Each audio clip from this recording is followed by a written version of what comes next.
OnePlus Nord camera to include OIS support, retail box teased ahead of launch, will debut in India on July 21st.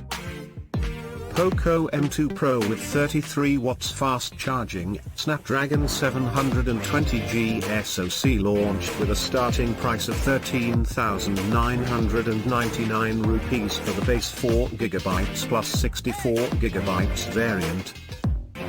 Arogya Setu app will now let you delete account, erase data and share health status. Moto G5G Plus is official, Snapdragon 765, quad cameras, and a 90Hz screen. Motorola One Fusion Plus price in India increased, now retails at 17,499 rupees.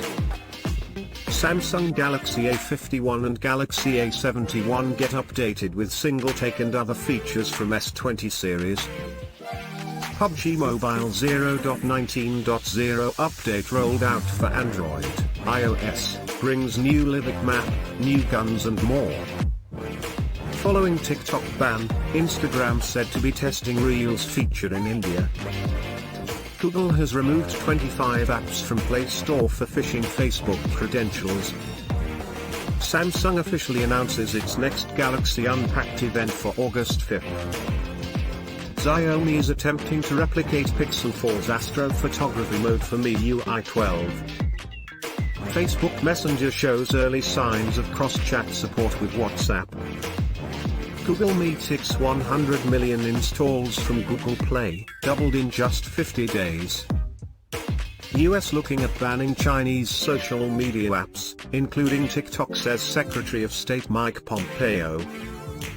Redmi K40 launch rumored for Q4 2020, Redmi K40 Pro tipped for Q1 2021.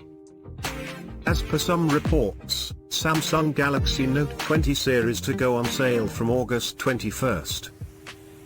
TrueFit Pro True Wireless earphones launched, priced at 999 rupees. MIUI 12 starts rolling out to additional devices including Redmi K20 Pro. Google Pixel 5 CAD renders leak reveal punch hole display and fingerprint reader. Please do like, comment, share and subscribe to our channel Tech Daddy.